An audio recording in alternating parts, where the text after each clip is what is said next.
Welcome everyone to Vodball's Variety Hour, and by hour, I mean about 15 minutes or so, and by variety, I mean one specific topic, because I feel like it's good sticking to one specific point instead of rambling on for a while.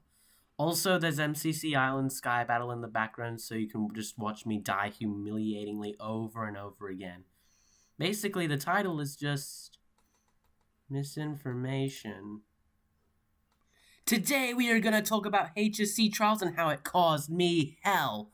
For those of you who aren't upside down, the HSC is just like an AP test or GCSE test. But before that, every school does what is known as a trial exam, which is basically just the HSC, but harder. Now I have a gripe with trials. Schools usually say, "Oh, trials are okay. It's a learning experience for the real thing." And I think that's just a silly take for two main reasons. One, most schools usually make their trials harder than the real thing to scare their students into doing well. Because by God, they are going to get that top 10 school in the state banner on their front gate, or else! I'm kidding. That's not every school. My school's exams, not to toot my own school's horn here, were actually fair. Decently challenged, but not impossible, which isn't what, in my opinion, trials should be. But you kinda know in your head that it's gonna get easier from here on in. So the effect of scaring people just isn't as effective as schools make it out to be. 2. Trials on their own are quite stressful, but not as stressful as the HSC is gonna be, because with every trial exam you do, if you make a mistake, you can actually improve on those mistakes, and you know that you can fix it in time before the HSC.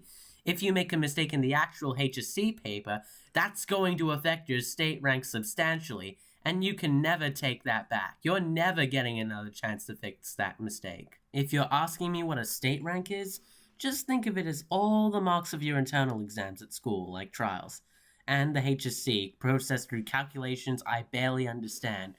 Like, I know there's, school moderated, internal marks, and then your HSC, depending on whether you had to do boost that marks, but I can't, no one knows the internal mechanisms of it.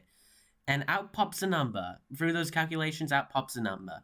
People keep talking about how you should just do subject because it, quote, scales well. But my main goal is to do the subjects I like and getting high numbers in those subjects so that I get a high state rank number. Basically, I do good scores, the machine does its calculations, and out pops a large number. That's what I hope to do. Anyway, enough about the logistics of it all. Let's focus on me. So before the trials, we had a 2-week-long break, but some of those days had holiday workshops that we could do. Most of the subjects were fine, but let me just say, that one English workshop was a complete waste of everyone's time. They just went over information that the vast majority of us had notes on already. I mean, it was slightly useful, since they made us do a practice English paper that we got back, the practice English paper 1, the one with all the unseen texts. But did I really need to wake up at 8 a.m. on a holiday day, just to complete a practice test I could have completed at home? Like, really, was it necessary? After that, we had a couple of weeks to prepare, like 2-3 weeks, and I did a couple of practice tests, but nothing absolutely intense. I also revised the content a little bit. In retrospect, I probably should have done more study considering, the grind I went on during the period, but those Kyrgyzstan videos ain't gonna watch themselves. I thought it was fine though, keep in mind the words thought, because my trial schedule seemed pretty chill. You had English paper 1 and 2 on the Monday and Tuesday on the first week, respectively, physics on the Friday first week, then you had math advanced, chemistry, and math extension on the Tuesday, Wednesday, and Thursday of the second week, respectively, and then software in the third week on Monday. Did you get all that? Probably didn't, but I don't care. Everything seemed fine. Fast forward to the Thursday before the first week, I had just come out of an English meeting when I met a few people from my software class, and they were going, "Hey, Vodball, my best friend!" That instantly indicated to me, because of the tone and the facial expressions would kind of look something like this, that something was extremely wrong. And then they went, "Do you want the good news or the bad news?" And because I'm such a beacon of optimism, I instantly looked to get depressed by the bad news. As it turned out, The software exam was being moved up by a week to the second week Monday due to, I quote, an administrative issue, meaning that I have 4 exams in a row on the second week. Judging by my increased levels of stress, I did not take the news very well. The good news was that trials would end earlier. Not that it mattered to me in that moment. And let me tell you, that absolutely scared me. So I just started absolutely grinding every subject, particularly for physics, since that's what I was weakest in at the moment. I can't really tell you the specifics of that grindy study period on the weekend before the trials, but just know I was mostly working on fumes. So then Monday comes round, right? And my stress levels are intensified because I'm doing English, and I hate English. It's my worst subject. I see an English question, and half the time I go, oh, I can solve this really easily. But the problem is half the time I go, ugh, and then I just struggle with the question the whole way through. However, I did do practice, and it paid off massively. I felt like I wrote the best 1984 essay of my life. Of course, with my track record, that's probably going to mean it was one of my worst essays I've ever written, but who cares? I did it. I wrote the essay. I don't have to write another common module essay. Well, that is until the HSC. Anyway, on to paper 2 the next day, and it was the trickiest paper by far, not because of the content, but because I had to write 3 essays in 2 hours. An essay every 40 minutes. So for some people that's fine. For me, it's just hell. It's just hell.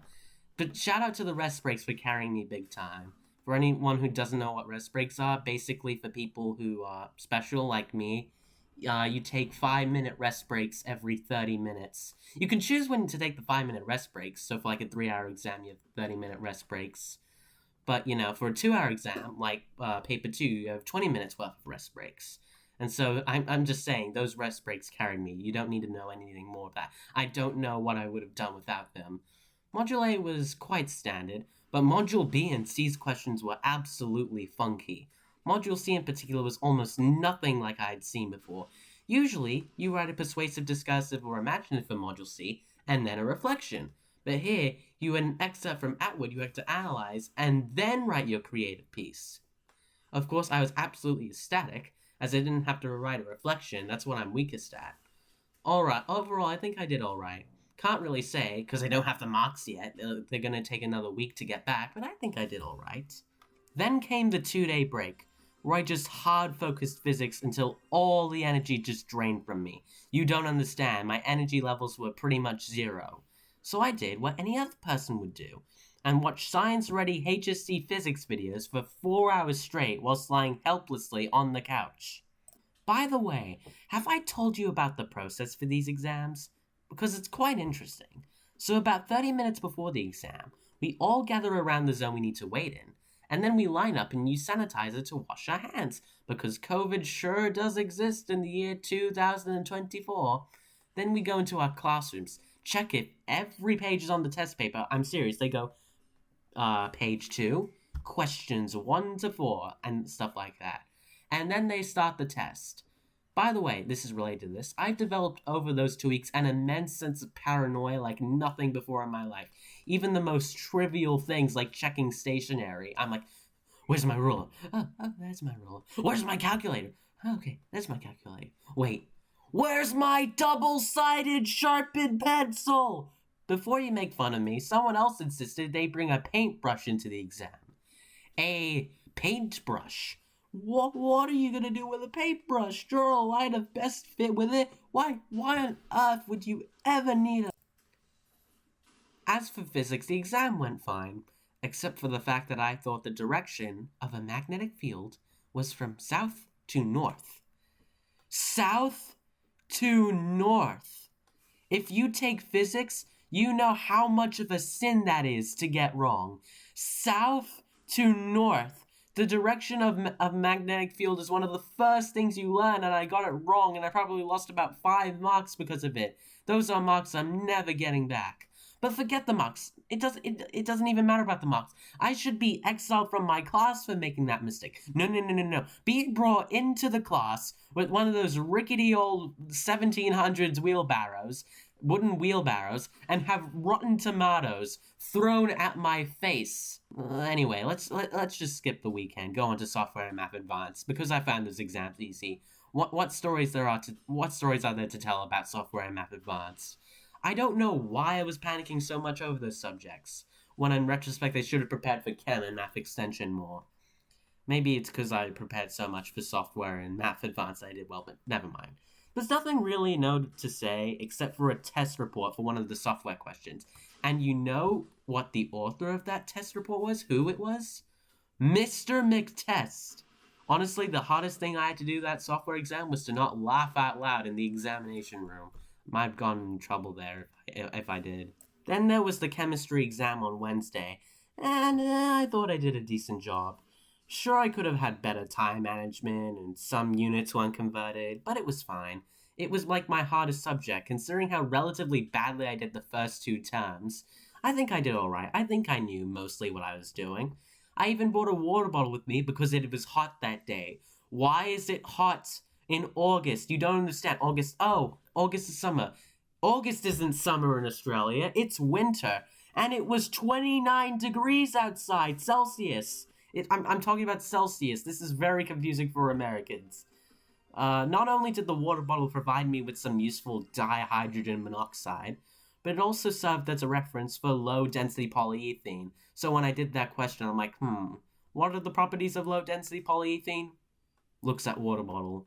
Oh, right. Was there a low-density polyethylene question in the test? Honestly, I can't even remember. I do the tests, and then I block out most of the questions from memory, and I'm gonna bang my head because how many I unknowingly got wrong. Oh well. Math extension. The final exam. Unlike all those other exams, this exam was in the afternoon, 2 p.m. in the afternoon, which is great on one hand, because I could study in the morning. On the other hand, I was getting very tired, and an afternoon exam did not help after a morning of studying. Don't worry, I didn't self-sabotage myself. I got a good night's sleep every night during the trial period. But doing 3-hour exams in 3 days, wow, there's a lot of threes in there, does take its toll on you. And that kind of affected my performance quite badly. I remember there were 2 decently hard questions at the end of the math paper, and, I did them to the best of my ability. But, if I had more rest, I probably would have had a better attempt. I was dehydrated, you have to understand that. My leg hurt. My bladder hurt from holding too much water in there because it was hot that day too. I just wanted to go home. When I first started trials, I came up with this technique to push me through it, I envisioned the end of my final exam as a moment of joy where I'd run out the door and ride off into the sunset toward my house because why would I drive anywhere else? What really happened is that I somewhat incoherently called my parents because I was just that dehydrated, and then got out the wrong gate to get to their car, meaning that I had to spend an extra few minutes walking back round to the correct gate. In other words, the most unceremonial end to a trial exam you could ever have. It was a wreck, actually. I was a mess. I just wanted to get back home. I was exhausted. You had to understand that. So, at the end of it all, what did I learn? And, I want to be a good person. What can I advise future HSC students to do? Because what this lazily edited video is missing is some good old-fashioned morals. First of all, please do as many practice tests as possible. Just do as many as you can. For some subjects, I knew my content, but wasn't as experienced with answering questions as I probably should have been, which is what practice tests are good for. It makes sure you answer questions the right way. Oh yeah, check your answers as well with experienced people. Also, make sure you have a consistent sleep schedule and study schedule, not just for trials but leading up to trials. I can say that it helps. I followed one and it helped. But most of all, know that your school is trying to challenge you, and it's okay if you don't do as well, whether it would be by making hard exams or changing the date last minute. Just to be clear, that software fiasco was not the school's fault. There were many factors out of their control, and, I think they handled the situation relatively well. Luckily, the HSC examiners would never pull something like that, because then they would get dogpiled by everyone in the state. I know this was just a summary, but I want to get this video out by Saturday night, so sorry if oh, I want to know about his chemistry exam. And I'm like, yeah, it existed. Maybe those stories could come in future editions of Vodball's Variety Hour.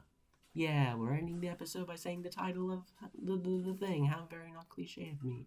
Hopefully you all enjoyed the first episode of Vodball's Variety Hour. I want to do a stream Sunday morning celebrating Trials being over because, it's fun to stream. I want to stream again. Any others will just have to wait and see. After this week, I don't think I'll be making much content till the end of HSC because I need to be on that HSC grind as soon as possible. Oh, and one more thing. Guess who's back? Back again. Vodball's back. Tell your friends to subscribe.